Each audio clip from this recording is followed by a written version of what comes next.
taking the discussion outside YouTube ponage videos and induced interest in a very fascinating metaphysical discussion. However, before going on to my guest, I would like to share a story relevant to the topic of evolution true. Nathan Leopold and Richard Loeb, who were two brilliant Jewish students at the University of Chicago, were influenced by Friedrich Nietzsche, and they decided to commit the perfect crime. On May the 21st, 1924, they kidnapped a 14-year-old boy named Bobby Franks, killed him by bludgeoning him with a chisel, and drove to a lake in nearby Indiana, where they dumped Frank's body in a culvert. They almost got away with it, but someone discovered the body, and a few days later, a policeman found a pair of Leopold's glasses at the scene. They had an unusual frame, and only 3 pairs had been sold in Chicago. They traced the glasses to Leopold, who quickly cracked, as did Loeb, and both went to trial in August. Clarence Darrow was their attorney. For those of you who don't know, Clarence Darrow was also famous for the Monkey Scopes trial. But to digress, reading Darrow's writing and his closing arguments in the Leopold-Loeb case, I was struck by how often Darrow brought up his view that criminals have no choice for their actions. This was mentioned in the Wikipedia article, which has the following statement. The Leopold-Loeb case raised, in a well-publicized trial, Darrow's lifelong contention that psychological, physical, and environmental influences, not a conscious choice between right and wrong, control human behavior. The public got an education in psychology and medicine, and because Leopold was an admirer the philosophy of Friedrich Nietzsche. So basically, Darrow was able to get his clients off the death penalty by basically arguing that they could do no other choice. They had no choice in the option. And this is an interesting case of how free will does come into play in terms of ethics and notions of justice. And this is why it's actually fairly important in terms of outside philosophical armchair debates. But we'll get to that discussion later in terms of our topics, but I actually want to introduce my guests now. Joining me is Nadia Chambers, Yohanan Ratz, and Gary Edwards. They are representing the hard determinist, compatibilist, and libertarian position respectfully. To begin, I would like to request a basic outline of your general position and what convinces you about them. Since Yohanan has the freest will, he should go first. Although I think Nadia was determined to go first anyway. So, Nadia? Okay. Well, in the case of hard determinism, you essentially have to posit some kind of magic outside of the basic structure of cause and effect, and in order to have something like free will. And clearly, it's unverifiable and unfalsifiable, at which point it's not worthy of consideration. Furthermore, all these folk psychology notions, like free will and qualia and so on, simply, well, can't really be well defined, and furthermore, don't correspond to any of the phenomenon within the brain that underlie all the human behavior. At which point, we're left with a conceptual argument that this, free will cannot stand on the grounds that it simply doesn't describe our actual mind. All right. Thanks, Nadia. Yohanan? Okay, so I actually kind of take on the mind, the opposite view. I've actually eliminated matter with folk psychology, so it's kind of an eliminative immaterialism, perhaps. And then based on that, I think that mind is primary and then causes matter. And from that, I have a libertarian view, but it's consistent with causality in that it's like a first cause in a chain. So it's a libertarian view, but it's... Oh, so you're saying the determinism follows from the libertarianism? In a sense, but it's mind determining matter rather than the other way around. So therefore, mind is free because it's undetermined itself. It's a first cause in a chain. Mind is primary cause. Exactly. I see. And Gary, your position? Right, my position is that of a compatibilist, which means that I think determinism and free will are not what we call properly distinct. They don't have perfectly opposing truth conditions. It's possible that both free will and determinism are true at the same time.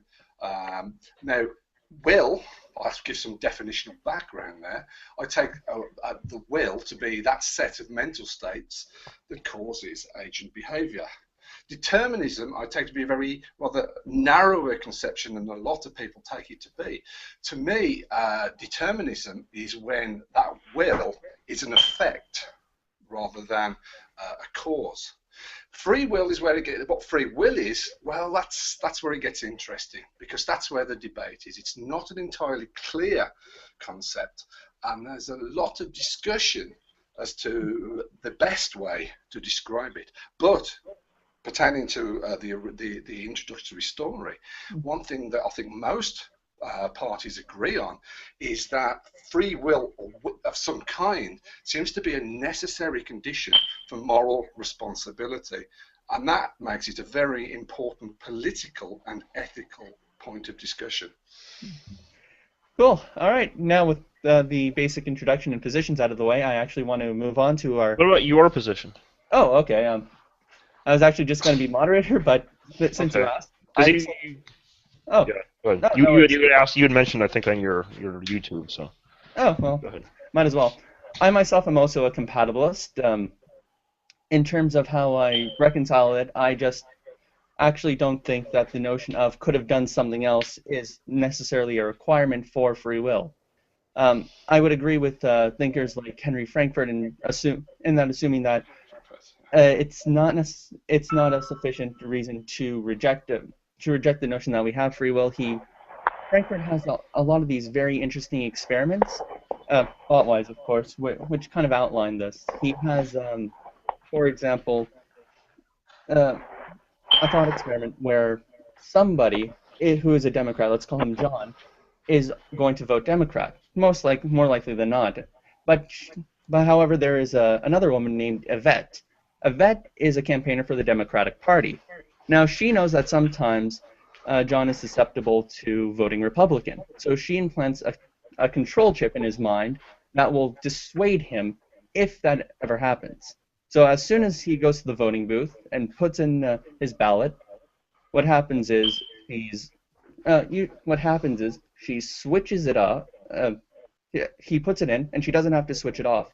However, something that has to come in mind is the fact that even though he couldn't have done anything else, he still acted in his will, and thus it was free enough, even though he could not have done anything else in that situation. So this and a couple of other thought experiments.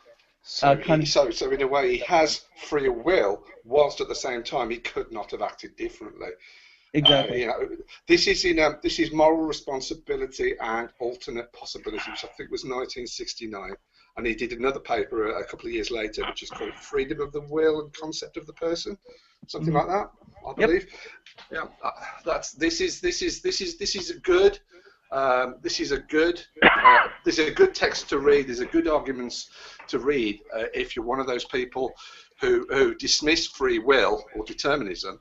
I think they're incompatible, because you claim that if agent has free will, then they could have acted differently. And then you go, if determinism, then A could not have acted differently. So if we assume determinism, it follows that for every agent, A does not have free will. And some people use this voluntary will, this idea that the will, one of the things that defines free will is the idea that we could have acted differently. Some people use that to try and prove incompatibilism. Frankfurt gives a good answer to that argument. At this time, I'd actually like to suggest for everyone who's interested in the topic of free will and would like to research these thought experiments and this back and forth discussion, there's an awesome website called The Information Philosopher. Basically, it was gathered as a place where people could see the positions of various philosophers within the topic of free will. I'll definitely put a link. I'll give you a link as well. There's a good site at the University College London, which has some of the key texts as well, free, which people can read, and the original texts, which is always a good idea. I think that I'll send you a link for that when we're done as well. All right, cool. Now that my position is out of the way, I think we'll move on to our first topic of discussion, which is how science factors into our knowledge of free will. Johan, since you're fairly famous for introducing quantum mechanics in our discussion of free will, can you outline how quantum mechanics kind of factors in to our overall discussion? Well, firstly, you have the Heisenberg uncertainty principle and quantum probability, which doesn't say that free will exists necessarily, but it does open a window, as it were, wherein free will could fit into science. There's something that's non-determined in physics that allows for the possibility, at least, of free will to exploit it. Secondly, though, there's something called the Conway-Coken free will theorem, which is rather interesting, where I don't know if you guys are familiar with quantum eraser experiments. Mm-hmm. No. So, quantum eraser experiments are like double slit experiments, except after the particles have gone through the slits, or wavicles, whatever you want, you can change what happened in the past by deciding how you measure it in the future. And so because of that, you have this situation where the past is determined by a measurement at the future. And so from this, there was this they actually didn't use quantum erasers, they used something with spin, which I'm not quite certain the details of, but Conway and Coken were arguing based on this that either the mind determines the physical properties of the world, or, in some sense, the choice in mind insofar as the choice of the experimenter is concerned, or the universe and therefore the system of the electrons that are being measured determines the choice of, in the distant past, determines the choice of the measurer in the future. And actually had another one recently where they call this the conspiracy loophole, I believe. Interesting. Yeah. It's in Bell's Inequalities, I believe. And it basically said that there was the possibility that the quantum states in a system were determined, millions of years, billions of years in the past by some hidden variables that were, not located across space but across time, basically. And they have some weird experiments to try to test that as of late. But they're expecting that will be ruled out too. So. Okay. Okay. I have a lot to scream about, but. Just to detail for this conversation, basically, I will kick off the topic by requesting someone begin. It should just proceed with people reacting naturally as if it was a dialogue. Also, if you're not speaking, to avoid echo, I would advise everyone to mute their microphone and unmute when they're prepared, if it's in their capabilities. Okay. Okay, I have a tremendous amount to object to with the quantum affair. First off, the idea of an observer in quantum mechanics is not a consciousness, but simply anything that interacts with the system. It's nothing more than really every action having an equal and opposite reaction. To carry out the quote observation to make that phenomenon have an effect on anything else, you will essentially exert a force on it. That is the content of this observation in quantum mechanics affecting the actual experiment.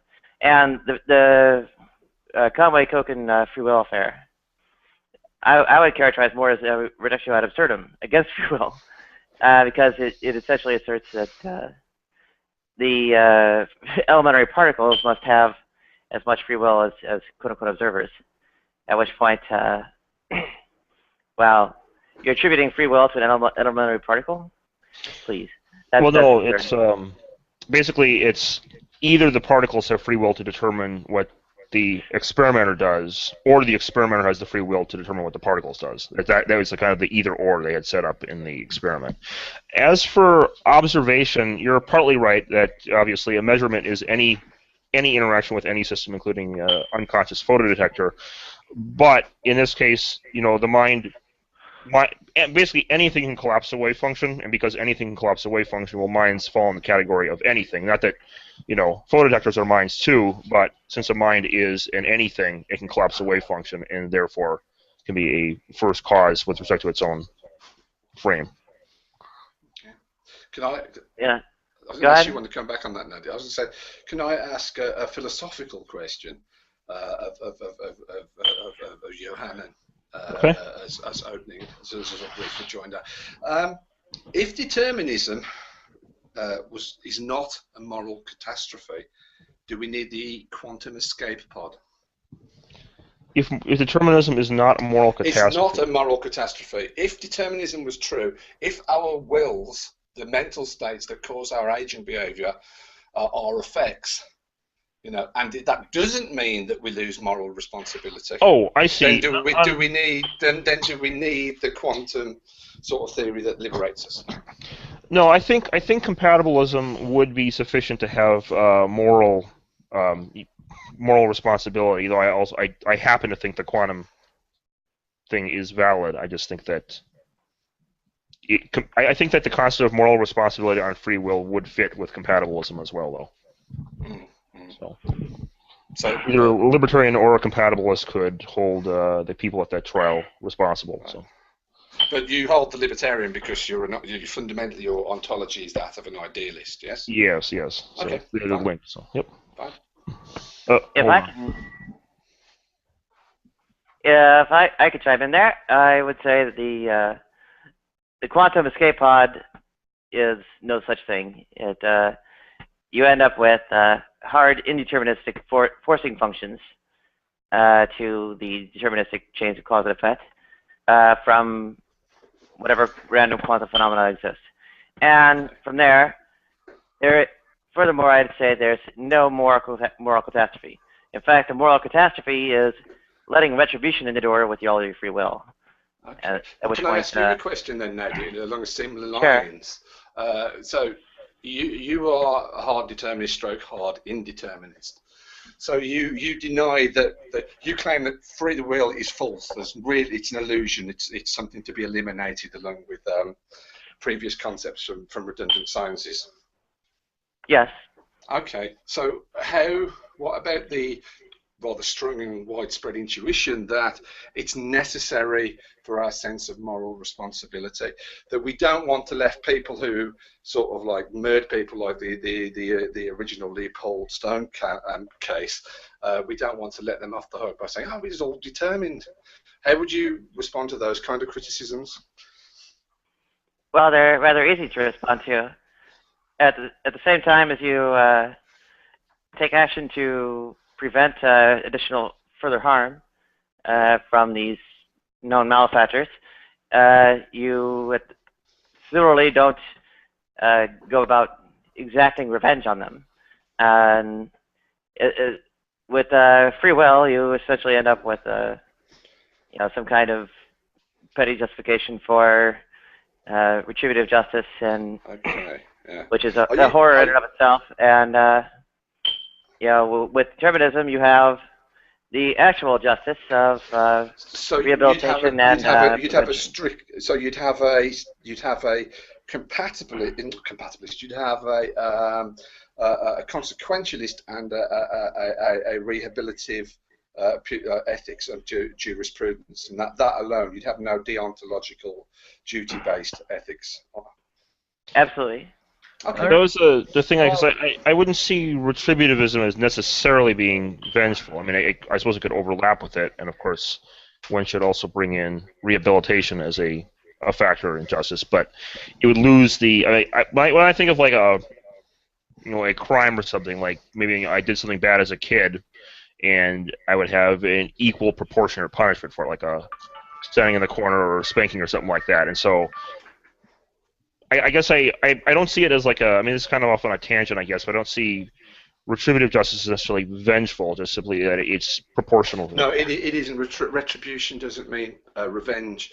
It can mean restoring tribute to principles or object or duties that have been yes, exactly. communicated or misunderstood. But Nadia, are you familiar with Peter Strawson's idea of reactive attitudes? I'm not. Have you heard of those?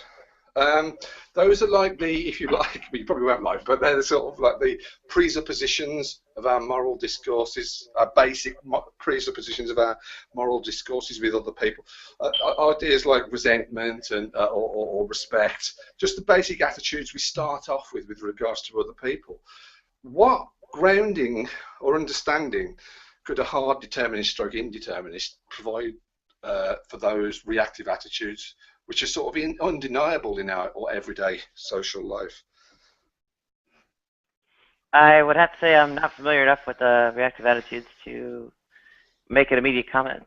Cool. It's Freedom and Resentment, Peter Strawson, 1962, I think it was. Certainly worth a read if you're interested in the free will debate. Just to throw this in there, the ethics part has its own separate question. Sorry, I forgot. Yeah. Oh, no worries. No worries. Just to kind of bring this back to not only quantum mechanics, but in the history of philosophy, there have, especially in terms of how physics has come to influence, in the 19th century, there was this very rigid determinism that was very mechanistic. I believe there was one person who said that if the nose on Cleopatra's face was just a couple centimeters shorter, then all of history would have been changed. And in the 20th century, you had physicists who were just starting to get into quantum mechanics who kind of delved into a form of mysticism. The Archbishop Fulton Sheen, who was a very famous Catholic televangelist, said, how can we really say this is science in any sense when physicists just jump into the philosophy discussion? And mind you, this was at a time, mind you, he was kind of castigating both the hard determinists in the 19th and the indeterminists and the mysticists in the 20th century. How should scientists come into play, as well as who are looking to kind of join in the philosophy discussion but might not know where to start, as opposed to the philosopher who's utilizing said physics? Where should the scientists themselves, which empirical sciences would be useful? I think a broad range of empirical sciences would be useful. Clearly, those who study behavioral physiology, the neuroscientists and so forth, but also people who study the other factors that affect our psychological theories. Those are theories that predict and explain, but also evaluate phenomena that are of interest to psychology. So there's a broad range of studies, rigorous empirical studies, and I think what might be useful, where I see that as being useful, is in its revision of our concept of free will. See, there's something deeply fishy about the free part. You know, as in what it means precisely. It seems to mean some kind of disjunction of either voluntary will, that is, our wills could have caused us to act differently, and more common now kind of idea since the arguments of Frankfurt and Dennett that we mentioned, which is the idea of original will. That is the idea that that our will is not an effect, but we have to be the originator, the author of our choices. We can't plagiarize nature or God when we claim responsibility for our own actions. We can't say this is my work and then on closer inspection we find out nature or God did it. It has to be will has to be the primary cause of the behaviour for which we're held morally responsible, and it's some disjunction. It's either one or both of those kind of ideas. But we might, some have suggested we might be able to get away from that kind of idea altogether. So clarifying that issue, I think, is probably the best work that the good, solid empirical science can be put to. Yeah. Well, I think empirical science shows that our personalities even are absolutely determined by, or if not absolutely, then at least demonstrably partially determined by all sorts of external influences, ranging from the thyroid to psychiatric drugs like antidepressants and anti-ADD drugs and so on. And you can even go on to head injuries and such that definitively cause radical changes of personality. So at that point, well, how are you attributing original causation to I guess the person is clearly not. Yeah. Clearly not, and that you know, it's an out-and-out contradiction. Determinism is the claim that our will is an effect, and the original will thesis, part of the free will definition, is the claim that our will is not an effect. It's an out-and-out, you know, and that's given us the reason for the incompatibilism.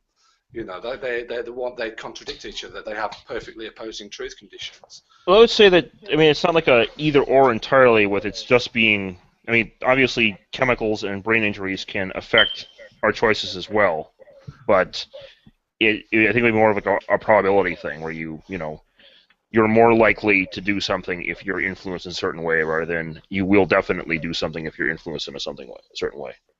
And you don't have to do that. Oh, absolutely, definitely determine kind of Newtonian, Laplacian determinism in order to be a determinist. Well, yes, we can at the very least induce muscle movements with elliptical charges, and in principle, you can actually go back into the brain and do very similar. And so, in principle, you could actually just turn somebody into a little robot by stringing up enough machinery to a brain and such. Well, and Nadia, at that point, yeah, you have the will completely gone.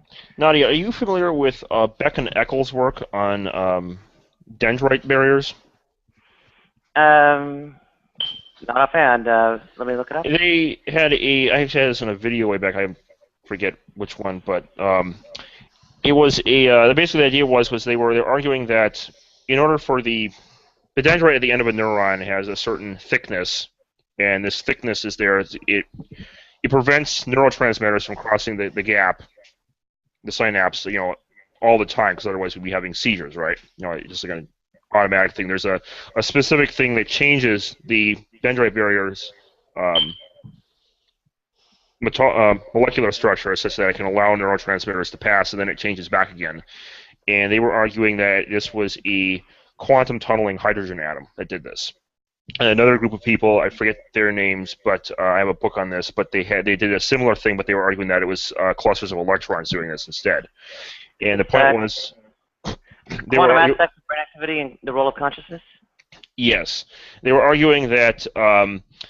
basically, there's mind-dependent. The weird thing they were saying was that this would only work if the probability was built up on one side of the dendrite barrier at a specific time. And basically, what they said is that in order for this to work, you'd have to have the mind would actually have to be able to influence the wave function in a direct way, such that it ought cause like automatic quantum tunneling rather than just probabilistic quantum tunneling. The mind would actually cause the electron to quantum tunnel through the barrier.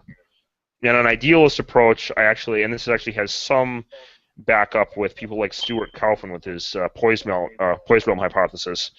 The mind actually would be in the wave function, as it were. Which, if you think about idealism, I'll give you kind of an analogy to explain this. If you're in a dream, if the world's like a big dream, then your mind is not located in the dream. Rather, your mind is what's generating the dream, and so therefore. You think about that in terms of the space of the dream. Think of the dream is having space-time in it. Your mind is generating the space-time from outside of space-time, and so therefore it will be non-local. And so if we then compare that to our world, we would see non-locality existing in the wave function, and so the mind would be prior to collapse in the wave function, and so it could influence the probabilities in theory, if assuming that's the case.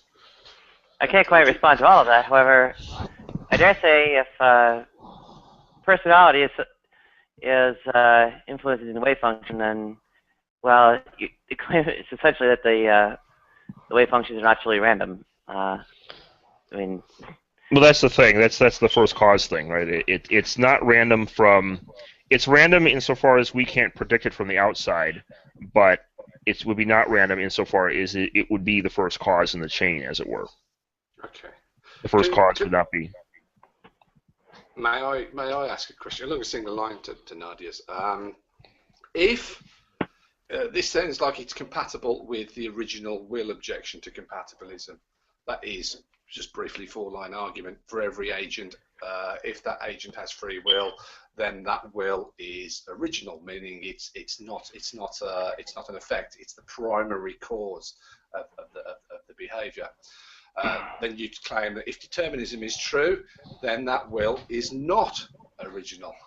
How can it be? The contradiction we mentioned. And then you'd assume determinism, and you'd conclude from that for every agent, if that agent doesn't have free will, that agent is not. Say that again.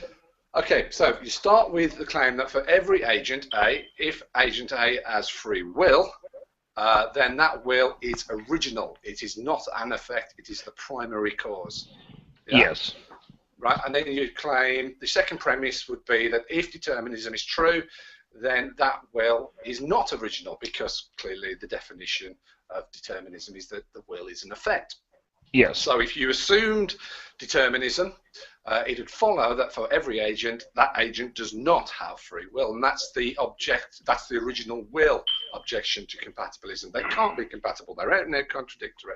Now, there are some responses to this. There's some problems that people raise to this, and one of them is, if psychology is causing psychology, and it's the primary cause, how do we understand psychology? Isn't psychology being regulated to some ultimate dark occult mystery that we can't study? The mind is something that we can't explain because we explain things causally.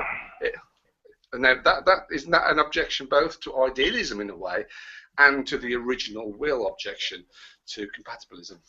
How's that an objection to idealism again? Sorry, I was... It's the idea that if we explain things causally. Hold on, hold on, guys. I have a phone call I've got to take. Be back in a minute. Okay. No worries. Right. Well, the 15 minutes I was relegating to this certain topic Passed. seemed to have passed. Now, I know Johan is not in the room right now, so I might actually fill in for him, considering that I'm actually a theist myself. Just to give some introduction, this part of the discussion will be relegated towards the philosophy of religion. And just to go back to a very famous story, I'm pretty sure everyone on the internet and their mother has heard so far, but it bears repeating once more. J.L. Mackie, in his very famous work, The Miracle of Theism, basically rehashed his earlier argument, purporting to the fact that evil and God, who is all good, all knowing, and all powerful, could not exist. And now, obviously, Plantinga responded by inducing the free will defense, because we have libertarian free will. It follows that for God to create, and because libertarian free will is a virtue, it goes as follows that God would create the best possible world where some agents would obviously do the wrong thing from time to time. So, which is a pretty interesting discussion in itself. That regards the basic topic of the problem of evil. But I'm back. Hey, Johan. We were just. I already told the story of Plantinga and J.L. Mackie and the problem of evil, and I'm fairly certain you're aware of it. However, there's a kind of an auxiliary topic that also comes with it. If God is all-knowing, He literally knows all that will happen. In what sense are we free in terms of omniscience as well? And other thinkers like Laplace have rehashed the notion of a demon who kind of knows everything that we will know ahead of time without getting. So these are the topics I actually just want to bear on. So how do you reconcile free will with omniscience, basically? Yep, free will and omniscience, and if you can't, is the free will defense then null? Well, I'm kind of a B theorist on this. So this is kind of there's this little clip in the Matrix, in the second Matrix film, where Neo sits down with the Oracle, and Oracle offers him a cookie, or he's a candy actually. Instead, Oracle's like, you want the candy, and Neo's like, well, but you already know if I'm going to take the candy, so it wouldn't be much of a choice then. And then she responds back, well, because you didn't come here to make the choice, you've already made it, you're here to determine why you made it, or something like that. And that's kind of my view on how God sees our free choices. He's outside time, and so he sees what we're going to do ahead of time, even if, those choices were freely done in time. I see. So basically, it comes to how one's purview on time and God relate. So God exists in an eternal now. Like everything is fully present to him in simultaneity, all points of time, including our free decision. While at the same time for us, because we see time as being in increments, within our own mind in psychology, we are within time, and thus our decisions come one by one. Okay. Sorry, could you just refresh my memory a little? What were we supposed to have lost, or what we were supposed to have lost in the face of God's omnipotence? What was lost? Our free will, supposedly. Which aspect of free will? Omniscience, rather. Omniscience. Omniscience. Yes. Sorry. Was it it's the voluntary will that we could have acted differently, or that we are the primary cause? Oh, that we could. That we. Why not both? We could go from we could have acted differently. For example. If God already knows how we will act, and of course God cannot be wrong, and of course if all points of time exist in simultaneity, then it goes to follow that we could not have done otherwise. Is the whole notion of could have done otherwise to you, Johan, important in the libertarian discussion? Because from my understanding of libertarianism, it has been, and that's why I personally don't. That's the interesting part where remember I said that Ander back beforehand that I don't fit the conventional grid, basically. Ander was saying this. I'm not certain I would necessarily agree with it could have done otherwise. Oh, possibly, but that's the thing, because I remember, it could have done otherwise insofar as the initial conditions could have been otherwise, but there was no reason why they could have been. They are what they are from an outside time perspective, but from an inside time perspective, we don't know. We see we see it as a spontaneous thing that just happened, right? It's self-causing, as it were, and so in that sense, I suppose it can be whatever it wants to be, but it is whatever it is at the same time, and so. That actually goes to a nice defense brought on by the scholastic William of Ockham, whose razor is quite famous. Basically, God knows all things is a soft fact. So God knowing what we will do is a soft fact, but only becomes a hard fact once we agree to do it within time itself. For example, at time t, I will eat cereal. It's from God's point of view, outside of time, a soft fact, but it only becomes hard at time t when I fully agree to eat the cereal. So the truth value, t or f, truth or false, is dependent upon whether or not is twofold. God knows the soft fact primarily, but it's fully dependent primarily on me acknowledging that I will in fact eat cereal at some time. For those who don't know, can you explain what a soft fact is and the difference between the soft fact and the hard fact? Okay. For Occam, a soft fact merely meant that it merely meant the fact that God knowing it to be a fact does not in itself make it necessarily true. However, it only is necessarily true once the person agrees upon it, once the person himself agrees upon it. Thus, it makes it a hard fact. If God knows from His eternal standpoint outside of time that I will eat cereal, it's a soft fact in and of itself. But that fact is contingent upon whether or not I decide to eat cereal within time. So that's opening the door to a compatibilism. It sort of is, yes. Okay.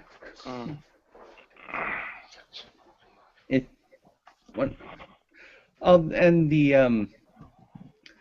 the other point to bring up is the free will defense.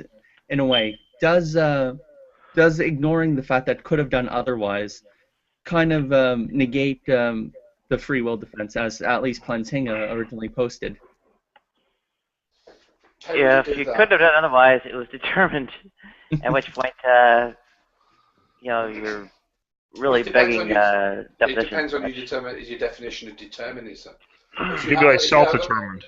If you have a very broad account of determinism, a kind of theological version of a Laplacian Newtonian one, like a complete predestination, then yeah. But if you have a rather humbler version, which is where you just say, well, look,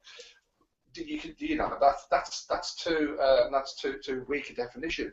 You can just say that when our will is an effect, when something causes our will, when our will is not the end where the causal book starts. If that's determinism, then it doesn't seem to be so much of a problem whether we could or could not have acted differently.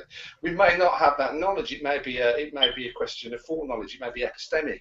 We may not just have the knowledge of either God or the natural world to say with any certainty, you know, if whether the agent would have done whether the agent would have done one thing or the other. Then it brings some issues like this to the fore as well. That, you know, we view psychology where we use free will from a certain stance, an intentional stance, which we don't take to be comprehensive.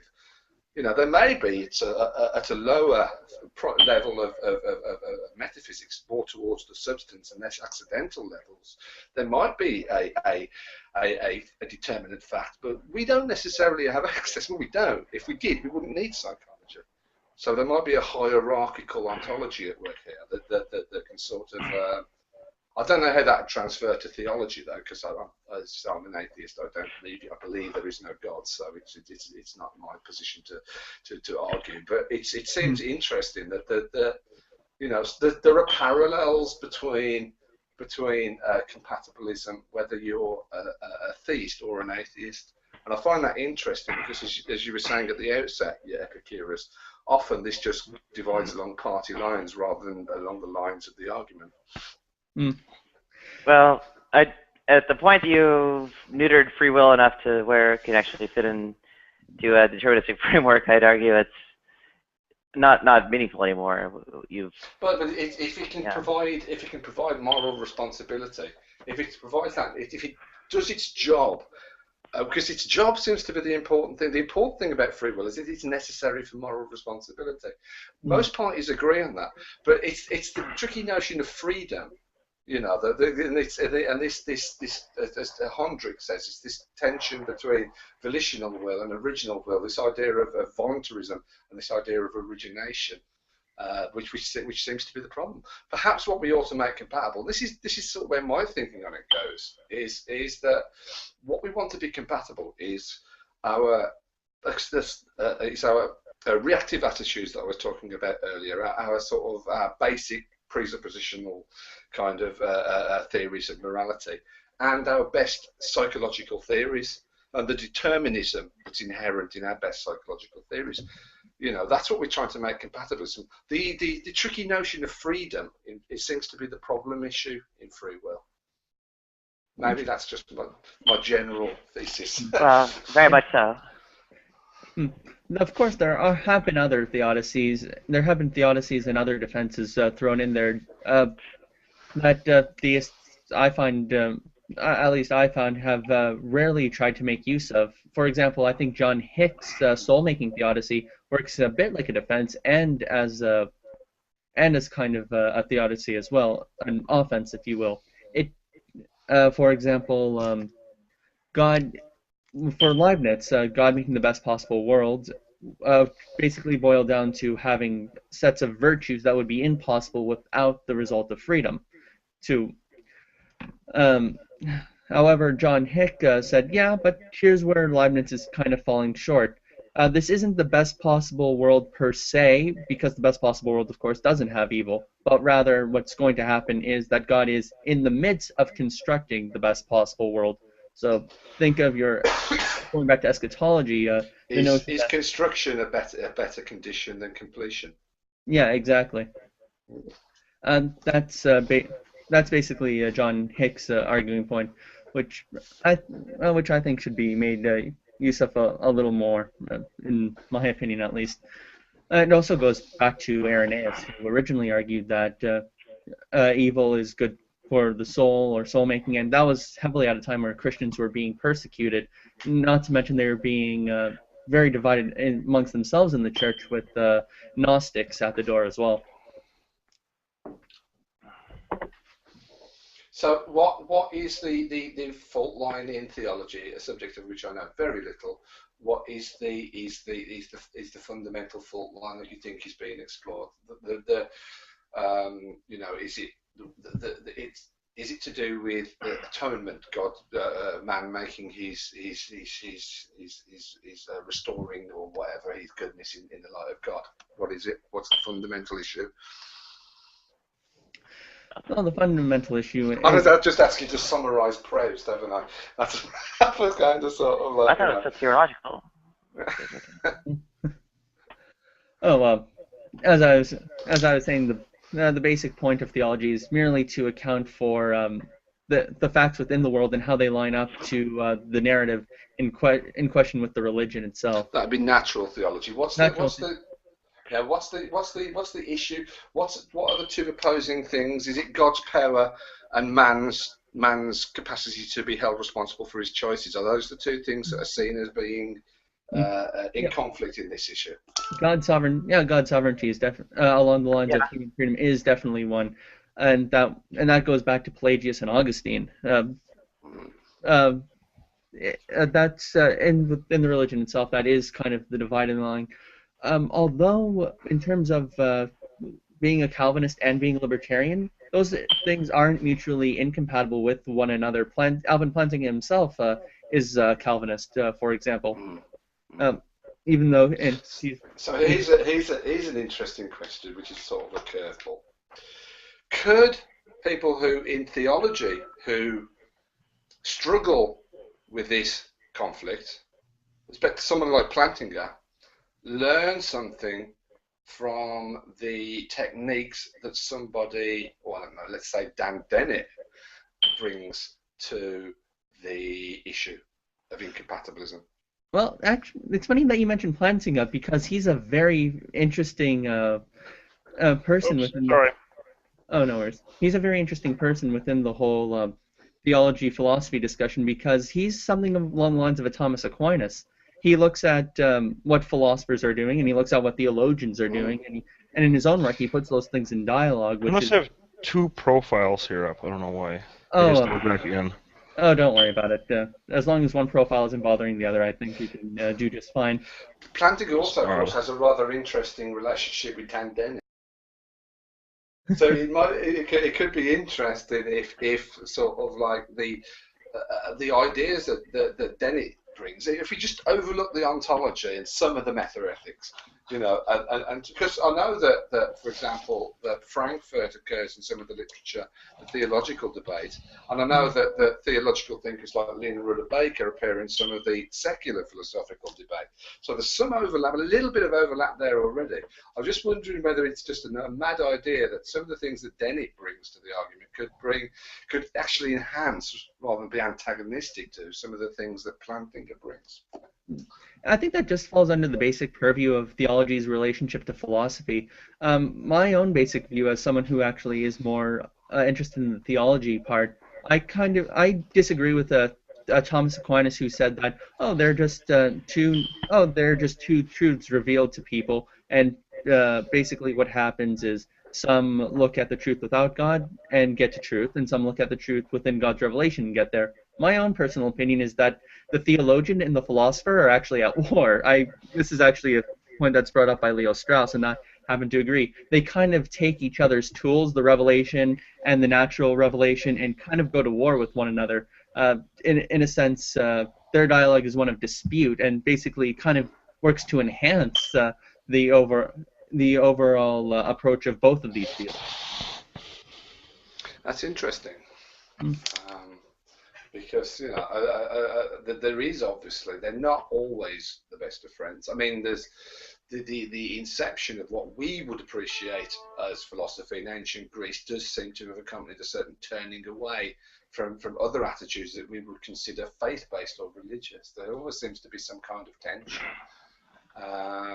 But at the same time, I mean, look, this debate we're having now about free will, it's clearly what we've inherited, even in the secular tradition, is clearly influenced by what preceded it in the religious tradition, in the theological tradition. And I think there is some cross-borrowing going on, but I don't know. I'm not really plussed about theology, but it's an interesting. It's interesting historically and how the influences come across. Yeah, the ancient question going back to Tertullian is what does Athens have to do with Jerusalem, and that's always a question that's interested me personally. Even in my own, I'm hearing back from somebody.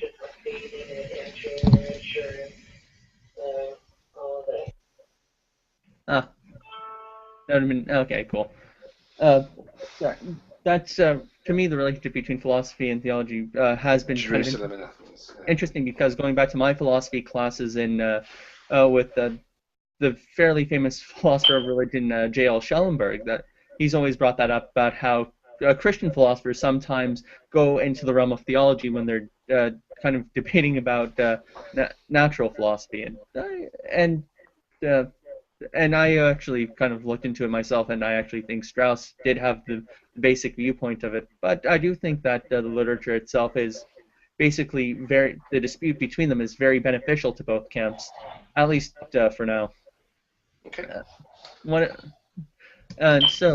that out of the way, let's move. You guys ready to move on to the next discussion, which I think I'm going to allocate more time to this on justice and ethics, because it did kind of bite into our discussion on science. So I actually think it deserves a bit more time itself, considering what topics everyone else was ready to bring up in the earlier discussion. Going back to the earlier case I brought up with Leopold and Loeb, Darrow himself actually put this as a defense where we should think about this deterministically, because if we are just machines, isn't then the point about making the machine work as efficiently as possible, as opposed to treating ourselves like as opposed to us treating each other like we were cars and we were just hitting the car just for not working properly, and blaming it in a sense. Yeah. Nadia, Nadia, I think this question might be particularly pertinent to you. Absolutely, and I dare say that, you know, trying to torture somebody or inflict suffering on them as well, punitive or retributive quote unquote justice is very much akin to, well, smashing a car's windshield because it needs an oil change. What about executing innocent people if it helps reduce the number of murders? You wouldn't obviously let anybody know they were innocent, clearly, but you know, what if also having a bit of a showy execution once in a while had a desirable consequential effect of helping the society machine work better by reducing murders? Clearly, consequentialist considerations are tempered by ultimately some kind of rules, rights, and so on. And at that point, I would say that it violates things like informed consent, bodily sovereignty, and such. And one should simply not involuntarily put someone to death. But where does that sovereignty get its moral importance from? If we're involved in sort of like moral mechanics, if we're just doing the moral mechanics and the sovereignty, the idea of individual sovereignty doesn't enhance the mechanics, from whence does its value come? Well, it's also a sort of rule consequentialism where, without those kinds of, I suppose you might call them guarantees or promises, at least, people will ultimately feel insecure and at the whim of, well, whatever is deemed the best outcome for everybody else. Would these, with regards to rules rights, would these rights, so-called, be a matter of pragmatic choice as opposed to having some deontological status? They are, in effect, yes. Well, with regards to the topic of public execution and the death penalty, there has, with regards to rights, couldn't one kind of put it on the level of speeding on the highway? For example, we know every year that people are going to die as a result of speeding on the highway, and it could actually be avoided if we just put the speed limit at 50 miles per hour or 40 kilometers per hour, something along these lines.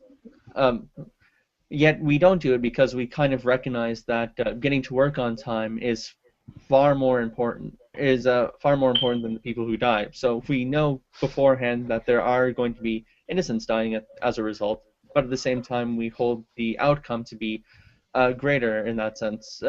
would there be how would there be kind of a difference in the analogy that between that and the death penalty that would garner the death penalty having giving some people certain rights? Well, the example you posed, I would actually advocate for the policy of, well, frankly, reducing the speed limit and, in fact, moving people to passenger rail so the accident rate is reduced. So. Oh, well, you bite the bullet on that one. Yeah, by a long shot. Interesting. I'm actually a big advocate of things like subways and passenger rail, irrespective of the conversation. So anyway. Oh, I see then.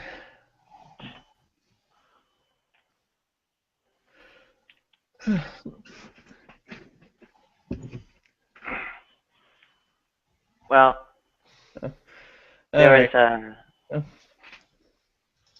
Go on, Nadia. If I can we rewind it all to perhaps quantum indeterminacy and so on? Be my guest.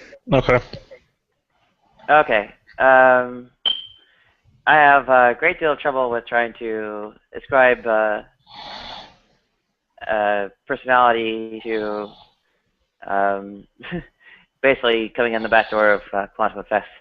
They are, well, at least as I understand them, truly random and not merely it's not merely a matter of not understanding or having Right, knowledge. we ruled out we ruled out all the hidden variables, as it were. Right. Yeah, I would say that it's truly random insofar as our math is concerned, and it's truly random insofar as the hidden variables have all been ruled out. But the whole point of free will is that, you know, when you have free will, you cannot determine it from outside. It looks random from outside, as it were. And so that would not be incompatible. Does free will look random? If it's random, well, it's not what about the hard incompatibilist who says that, well, look, if determinism is false, then free will is false as well?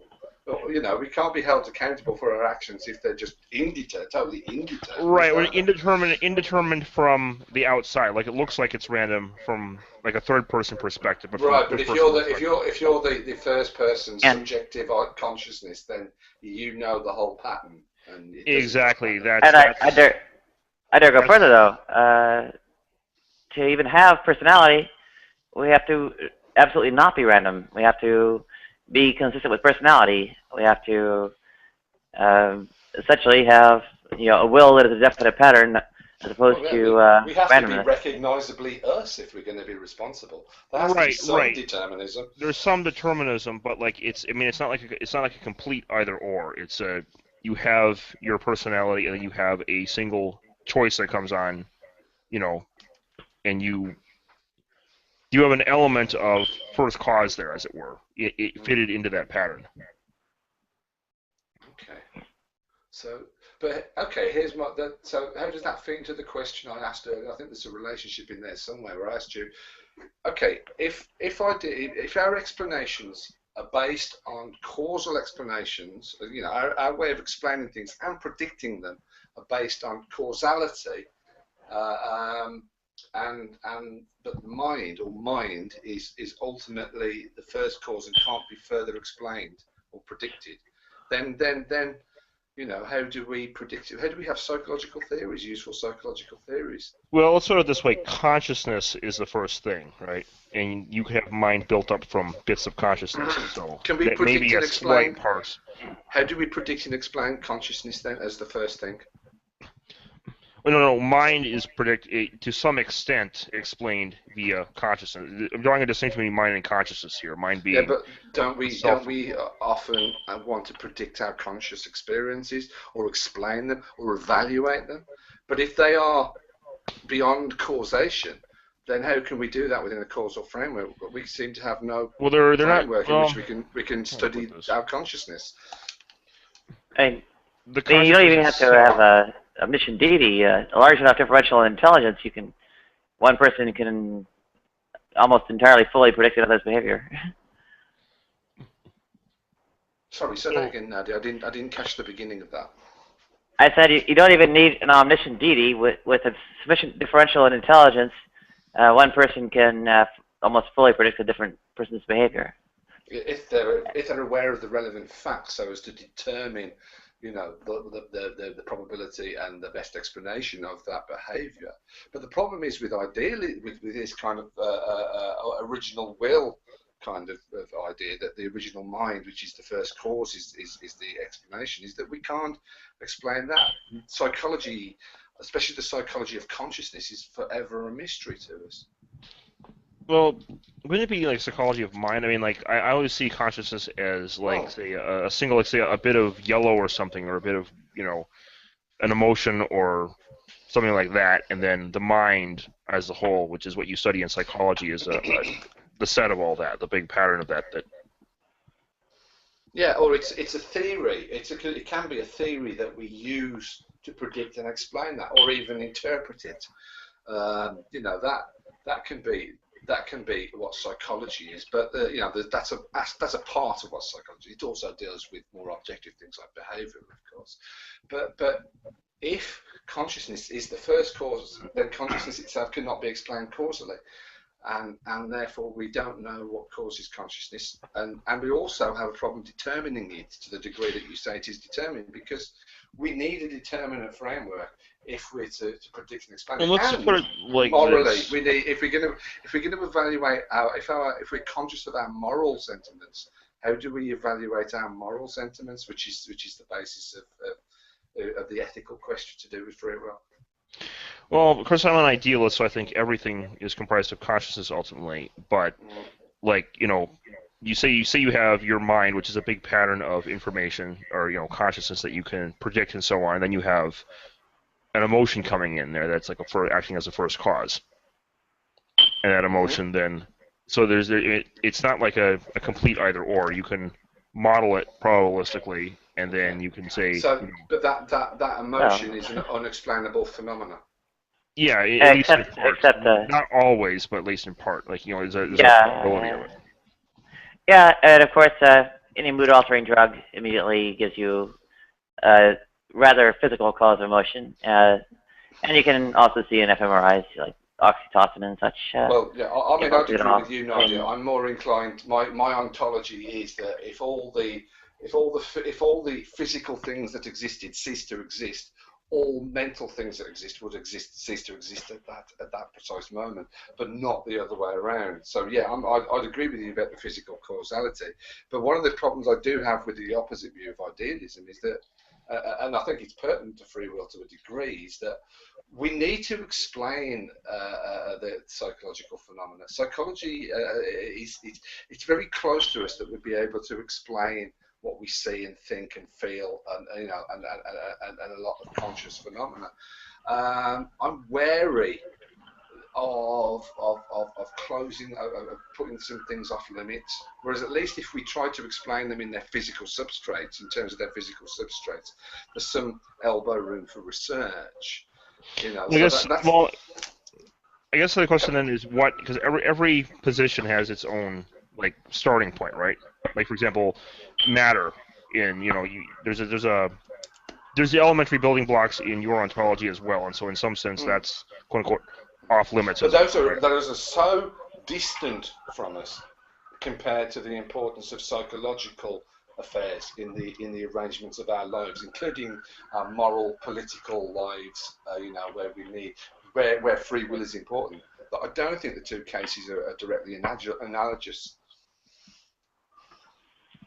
You don't even need mind-altering drugs. I mean, just consider your circumstances. I mean, you seriously have control over whether your loved ones live or die. When your loved one gets into a car wreck and dies, you get sad. About this. Let's just take out the free will for just a moment and look at this just in terms of ontology, like of the interaction problem, right? You have, there's classical dualism where you have mind and body interacting, right? The problem is that they don't have no shared property to interact with, right? Yeah, interaction is the problem, yeah. Yeah, so the idea here is, there are forgetting free will for just a moment, there are a number of arguments in philosophy of mind that are completely a priori for the immateriality of the mind, right? Like they're Well, if there completely are completely a priori arguments, which in itself is a discussion.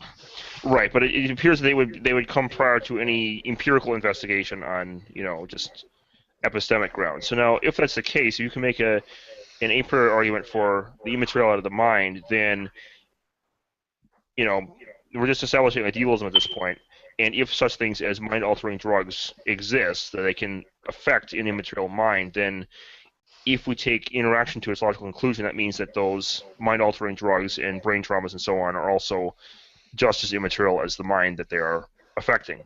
And so, if that's the case, the existence of things being able to affect the mind would entail idealism on grounds of the interaction problem and the a priori immateriality of the mind.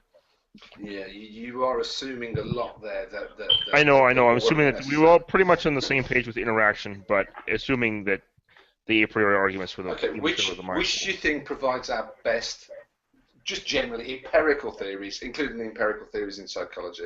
Which one do you think? Well, I know what you're going to say, but I think this is where the dispute is between us. I would hold that the more physicalist theories hold that they promise of better empirical theories, more accurate predictions, better explanations. I think that's where the difference is. But the thing is, I don't want to press on this because I want to find out how compatibilism is susceptible to Occam's razor. I'm dying to find out. All right. That's ambiguous, I guess. All right. Well, with regard. With regard. okay. Oh, sure. Okay, so in a case of a free will that's stripped down enough to fit into a determinist framework, ultimately you have to somehow give it a characterization as a phenomenon, and at that point, I would say that it's either redundant with essentially something like executive decision-making process in the brain, like the frontal cortex, or you simply have no relation to the actual phenomena involved, and so you're giving what is it, the voluntary and the original causation? It's voluntary will and original will. The voluntary will is that set of mental states which cause our behaviour, which could have caused us to behave differently. And the original will is that set of our mental states that cause our behaviour that is not an effect. It's a primary cause. Those are the two ideas. At least one of those, perhaps two, seem to contribute to what we call free will. Right, and so for the voluntary will, we have the random forcing functions of quantum affairs and the usual cause and effect of physical laws, and we could not have acted differently. And on the original will, of course, we are the products of our formation, history, circumstance, and well, either one could be either. The ontology doesn't really what they consist of isn't that important at the stage. They just need to be adequate to the concepts as defined. So that we need some kind of ontology that means we could have acted differently, or that we're not plagiarizing God and nature when we claim that we've decided what to do. We just need that. I'm with you, is I think there's a physicalist explanation, a naturalistic physicalist explanation. It's just that I think we can have both. I think we can have the naturalistic physicalist explanation as is a possibility that's opened up by Frankfurt and Dennett and others like Susan Wolf and Fisher and all those people, and have a conception of the will that is compatible with our need for moral responsibility. Yeah. I think by the time you shoehorn the will into the framework of what it's not what it used to be. Absolutely agreed. It's a major revision. I'm a revisionary naturalist. I think that the science that we do can redefine radically. You know, I'm opening up the possibility that in 200 years' time, people might look back and say the free will debate was this weird debate about something we don't even recognise anymore. We can see from the books that it had something to do with that. It had a historical and a theological background, but it's totally odd. It's like one of my friends on YouTube, the Abominable History Man, does a lot of research into the history of emotions, and there are lost emotions. Emotions that people used to feel and talk about, you know, a couple of hundred years ago, are just not something we can conceptualize now. Maybe free will go the same way. I mean, you know this. You're an eliminativist. You know the kind of basic story that I'm on about. Right. And well, I think the notion is so vitiated that it's not meaningful anymore. It's not free will. No, it's not free will as is causing us the problems. But if it's free will that isn't causing us the problems, surely it's better to have fewer problems. Yeah. I dare say that the idea of moral responsibility is probably more of a rationale for retribution as opposed to actual justice and such. I agree with. Well, I can see where that could come from, but we'd be better placed to judge if our reasoning wasn't distorted by these problems to do with free will. Would you agree with that? We'd be in a better place to judge how much, to what degree we can just get angry with people when we want retribution. This is what Strawson called resentment, you know, and then we moralise post hoc on the basis of that, and that's dangerous. So if the issue of free will is causing us to become confused on this and unable to see the real crux of the problem, then, you know, revisions of free will so that it's clearer, the issues are clearer, wouldn't be a bad thing, I don't think. Would quick question, would the distinction between the individual as an agent and the individual as a series of events need to be placed when looking at your compatibilist conception of free will? Can you elaborate on that a little bit? Okay, in terms of how we identify as an agent, it's just like me or you, or anybody really, someone who can deliberate between choices, things of that nature, as opposed to events, things that are happening within spans, things that are happening within spans of times, like the processes within the brain, that kind of thing. Okay, so this is to do with what level of description of the person is the appropriate one. Do you want to get down into the molecules, or do you want to? I like, and I've always liked, Harry Frankfurt's freedom of the will and the concept of person, the idea of second-order volitions and desires about desires. I put some modifications in it along with from Gary Watts and some sort of the Strawsonian thinking and some of the contemporary cognitive science. But I like that we define what we are, we posit what is the best level of agent explanation in accordance with what works best and what level of determinism, what level of description works as the best psychological explanation. And look, this is very flexible.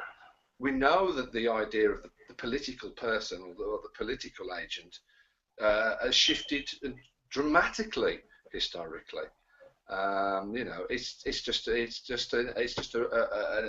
extension of that process, and one that's probably less muddle-headed in some ways. So I describe the person, the moral agent, at the level that best does the job.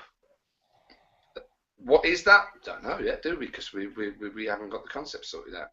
But you know, let's sort that out first and improve the map, improve it that way. Interesting. Should we go on to the next? I'm kind of deliberating on between whether or not we should go to the next topic, or this might be unfairly adding a bit to your burden, because I was thinking of bringing upon Peter von Inwagen's consequence argument for discussion. Gary, I'll leave it up to you on whether you want to continue, or do you think von Inwagen's consequence argument is worth discussing here? The consequence argument is probably, I think it's already contained in the voluntary will objection and the original will objection. So it'd probably be talking more along those lines. All right then. I think So the if you next. do it, cool. I mean, it's fine. It's fine, but I don't think it'll bring anything that's novel. I think we've already touched upon it in terms of the concepts that we've already examined. Yeah, that's fair enough. I'll definitely move on to the next topic then. All right, the next one is pure determinism self-refuting, a rejection of free will in a sense, and I know this usually skips over compatibilist definitions of free will, but it's worth a look at nonetheless. Basically, free will as axiomatic delves into the notion that if one rejects free will, one has to use free will in order to do that, in a sense. So basically, at a level of your reasoning, deducing axioms and making a syllogism, you need to assume that you do have free will. Otherwise, you couldn't properly go on.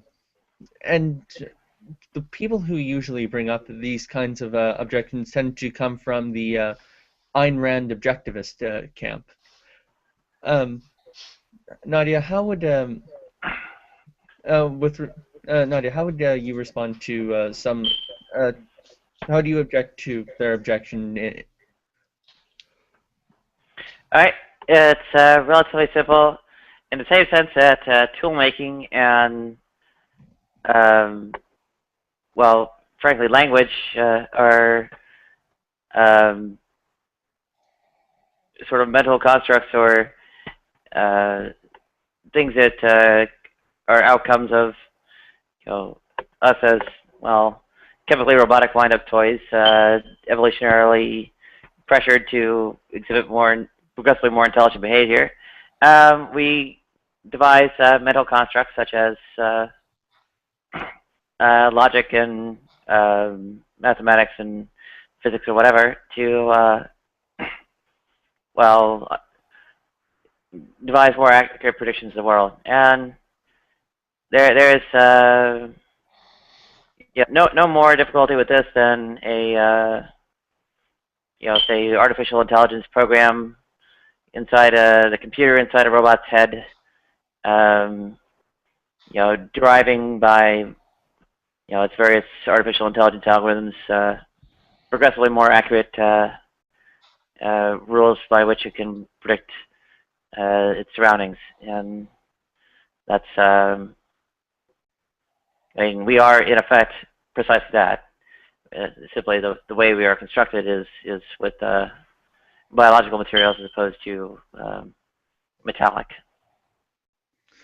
I see. So you would kind of resolve this problem by, and correct me if I'm wrong, by making syllogisms and axioms along the lines of helpful instrumental tools, as opposed to the more you would make them more instrumental tools, as opposed to how maybe libertarians might construct them as actual methods of deducing truth within reality itself. Absolutely, they are. I have instrumentalists in philosophy of science. Yes. All right, I see. Then doesn't this? All right. I think it does kind of connect here with the issue, because another point of self-refutation people bring up, at least to a limited materialist, is the fact that there is no such. I believe the typical analogy goes along the lines of, if your beliefs, if all beliefs are if there is no such thing as beliefs and eliminative materialism is a belief, then eliminative materialism isn't true. These kinds of things. How do you? Would that also fall along the camp of refutation, self-refutation, or is there a way to kind of border that? Well, to the extent that we have a way of discussing our provisional, quote-unquote, provisional truths or whatever that we act upon, operational assumptions and so on, are descriptions of what our brains are actually doing are simply not that good. To the extent that we model things in terms of beliefs, in, say, for instance, artificial intelligence, network or program that would attempt to simulate, intelligent actions in some environment. The brain is going to have a sort of different internal mechanism than what we come up with for our own computer programs. It will have, the idea will differ in some, perhaps only subtle respect, yet it will not correspond to our own idea of a belief. And in that respect, that's ultimately what's behind the claim of a belief not existing. And so when you go on and say that, well, eliminative materialism is a belief, and therefore, because it claims that beliefs don't exist, and then it refutes itself, is essentially garbage, because there is some kind of notion of operational assumption that is embedded in the mind, under which you can shoehorn eliminative materialism itself, and thereby have something almost in a revisionary sense, as opposed to eliminative materialist sense. But still, we need to be careful, because the mapping of the concepts may not be one-to-one either. No, I mean, the issue here is often, look, nature is under no obligation to sort of arrange her joints so as to suit our theories and conceptions. Right. We're under an obligation, clearly, as parts of nature, as you and I believe we are, to understand where nature is jointed. Yeah, but conceptions wouldn't exist on a eliminative materialist frame, right? The conceptual mapping need not have a one-to-one correspondence with our own ideas, and the character of anything we could say does correspond to a belief need not have the same character as what we call belief. Yeah. It's not a case. You're right, Nadia. It's not a case of just saying, oh, we just can't use mental language. Stop using that mental language now. It's not that. Of course we're going to use mental language. Of course we're going to be psychologists. It's just that our ideas, the mental states we posit as part of our psychological theories, might go the same way as witches or phlogiston gas. Even though they seem so cherished and dear to us, there's no sort of guarantee that they're real. But wouldn't the next theory that you would add on, as it were, wouldn't that also be defined as a belief in some sense? Like whatever, you replace phlogiston with the thermal constant. It'd probably have some functional sort of homomorphy. It'd be recognizably functional. You say, oh well, the new thing, we'll call it, the bubble is clearly a subjective probability. It clearly functions as a probability. It's clearly doxastic, but it's obviously not a belief, because when people used to talk about believing, they used to go about this, that, and the other, and they used to do it within this cultural narrative and within this narrative of how the brain works, and we know better now. Well, why would we believe that theory then? Well, we wouldn't believe it in the way, because we wouldn't use the word believe anymore. But it'd be recognizable, because it'd be, for example, it'd work as a probability in determining our behaviour, like beliefs do. One of the things that's recognizable about what we call beliefs is that they work as a probability. A belief is a probability that somebody has to, an attitude of probability that somebody has to a proposition. And degrees of confidence and so on. Yes. Yeah, degrees of confidence, that's it. Those kind of sort of things. Now, we might be able to recognize that in the descendants of beliefs, the improved descendants of beliefs, we wouldn't, we wouldn't use the word belief, and we'd also recognise numerous differences. It's just an openness to theoretical revision. It's just an openness to the idea that things aren't what they seem to be, or what our background theories take them to be. Right. I guess what I'm thinking is that when you say something isn't what it seems to be, like I mean, I deal with that all the time in a different sense because I'm an idealist, and I point out space-time is not what it seems to be, but the concept of something not being what it seems to be kind of entails an illusion of sorts, right? It assumes that we shouldn't believe in the myth of the given. We shouldn't just take things at the initial sort of like conception of what we see as being somehow beyond theoretical revision or right. But we already have pretty poor mappings of belief to what we have. I mean, for instance, we can believe in let's say some concept of justice, retributive, rehabilitative, or whatever, and at the same time we believe that the sky is blue.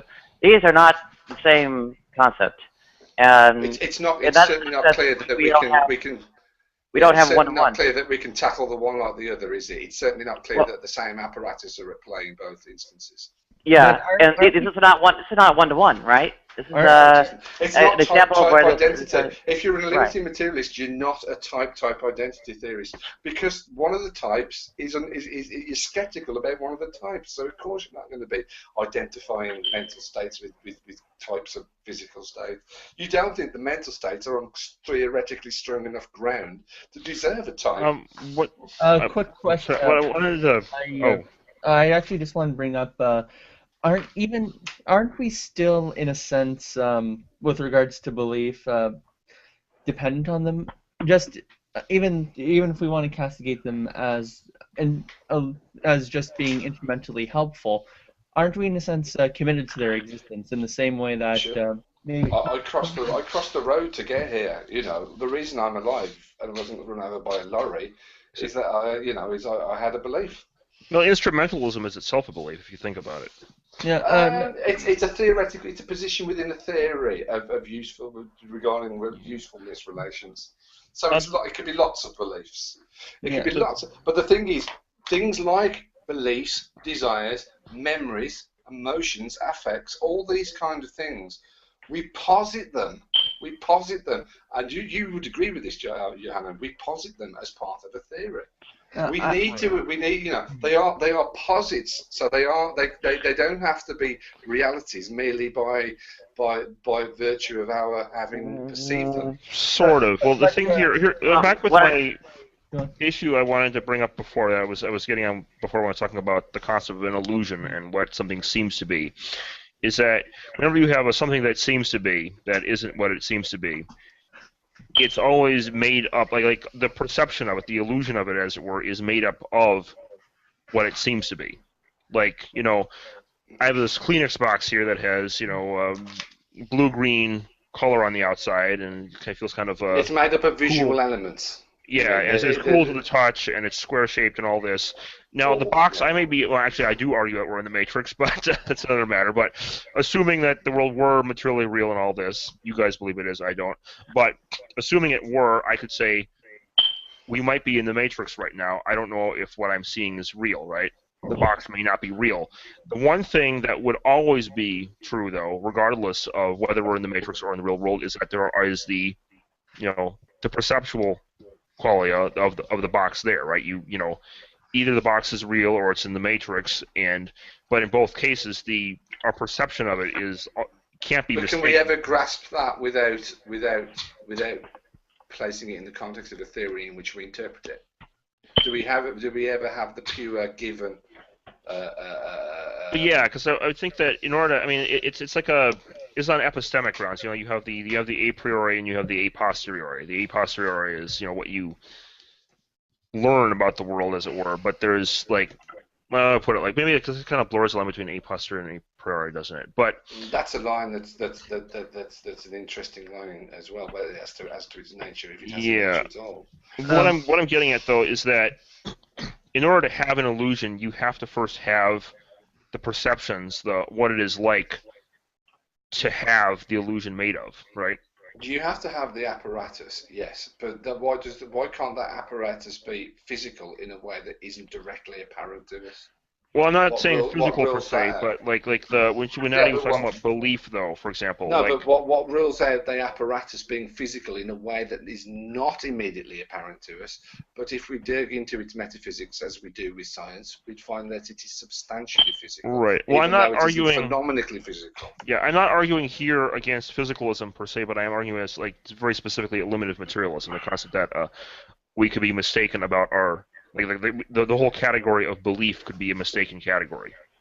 Well, Mhm. I already outlined a case where well, the notion of belief is conflating two distinct concepts. You know, and furthermore, you know, there's a pretty good argument that the idea of at least binary belief certainly does not hold. We do have degrees of confidence that are, you know, not simply you believe or not believe in something, and you know, in both those respects, the concept of belief is demonstrably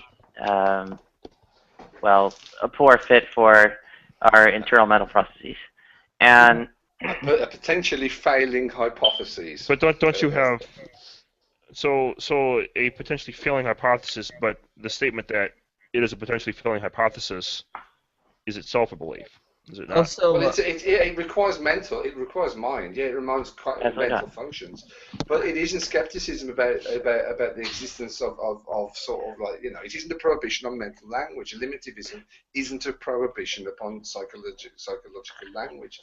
It's a caution. But I'm not an eliminativist. I'm a revisionist, but it's a caution. Right. It's a caution on taking things prima facie and holding them up to be sort of really metaphysically significant. Right. They might just deflate away to something else. now, I guess what I'm getting at is that well, everything that we quote unquote believe or deduce or whatever about the world, I mean, there are things that are not prima facie that we don't we don't know for certain. We don't know that maybe water is H2O before we investigate it chemically and so on. But we have to have a prima facie starting point, as it were. It has to be like a given, otherwise we can't get off the ground, as it were. There is something, but we shouldn't take as part of what is given any epistemic or ontological commitments that are beyond, lest we run into dogma. Wouldn't you have to, though, on epistemic grounds? Like, I mean, that's kind of like the whole point of foundationalism, where you start with in order to know anything, you have to have some given. Foundationalism isn't the only game in town. Sorry, Epicurus, are we cutting into your time? Oh, sorry. Oh, it's not just the time. I think we're going to go overboard. I originally only had this for an hour and a half, but I'd like to get the last question down, and I'd actually like to bring up one more thing with regards to this question. If we're going to reconcile eliminativism via materialism in terms of overcoming the notion that beliefs exist, we use beliefs, as I was earlier saying, every day as an instrument too. You outlined crossing the street, not being hit by a lorry is one such belief. If I find that eliminative materialism itself kind of builds into a contradiction with the notion of belief, because I use beliefs as an instrument every day, whereas eliminative materialism is an instrument to explain the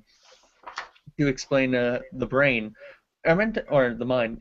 Aren't I just a lot better off by saying beliefs exist than just saying, okay, the mind is mysterious? I'd be perfectly okay with the Mysterian conception of the mind. Why should I? Absolutely not. No, yeah. Sorry, Nadia. Carry on. Yeah, in the sense that eliminative materialism goes about this, it would actually try to break up the notion of belief into distinct kinds of phenomena that, for instance, you'd have your beliefs in, say, moral notions or affiliation and so on, distinguished from, inductive degrees of confidence in states of the world or whatever. And the furthermore, you would elaborate, you know, say the inductive states of confidence with you know the degree of confidence and the probabilities possibly also. You know, so you would have these a high would degree of work confidence better as well, probability. wouldn't they? These Sorry? would work better. These would work better as part of the reason for accepting these new odd conceptions would be that they Yeah. work better. Yeah, I mean, it's not that just the concept is being adjusted. It says it doesn't correspond one-to-one, and the characters, in addition to the character being different. And so, in the case of your inductive idea about the lorry crossing the road, you would have some high degree of confidence. There's a probability that if you don't look while you're crossing the street, you'll be hit by a lorry, and your notions of risk and risk aversion would come into it, and you would say, well, And even though I can walk across the street with my eyes shut, yeah. Yeah, I'd agree, and that potentially gives the answer to Epicurus' question: is you'd be better off right up to the point where you don't download the upgrade and you still use the old system, and you're not better off because the improvements you're missing out on the improvements. I see. All right. Yeah. Now time for the last question. Is libertarianism logically possible? Since I think we're all on the same page with regards to could have done differently, just as a fun experiment, is there a logically possible world wherein libertarianism is possible? It doesn't have to be this one, it just has to be logically possible, and if not, should we just regard the notion of could have done something else as relegated to the dustbin? Well, of course, it's logically possible. It's just empirically contradicted. Oh, okay. Yeah, it's logically possible. I mean, it could be logically possible that the will is not an effect, but what the consequences of that would be for our conceptions of moral responsibility and all the things we use for will. Ooh, it might be comforting just to leave it as a possibility. I see. Yeah, I would think that it's possible. I mean, the whole concept of the mind being, or at least conscious being, the cause rather than the effect, and the cause for them. It's your position, Johan. I know. That's my position. It's my position, but I'm pointing out. It's my position. I have to say it's possible, right? Sorry. I'm a little tired. I got up like very early this morning for work, so I worked the early shift. So. All right. I think that one was the quickest question. Sweet. That's basically all I had lined up. I was just relegated to be an hour and a half. I'm just going to cut the broadcast now. I'd like to thank everyone here for joining me. Thank you. If you guys want to stay afterwards and have a discussion amongst yourselves, I wouldn't mind. And anyone who is watching, all 14 of you, thank you for viewing. I really hope this has encouraged you to look at the issue for yourself outside of specific ponage debates. It always is a ponage on YouTube, doesn't it? Yeah, well, the information, I believe the information philosopher was one source, and Gary, you said you were going to suggest another one? Yes, I'll send you that to you as a message at some point. When I think, well, I'm not near a sort of suitable computer at the moment, but I'll do that before the end of the post show. Oh, cool. In any case, I'll put them in the comments below, guys, if you just want to keep in touch, and I'll end it here. Thank you for joining in. Okay.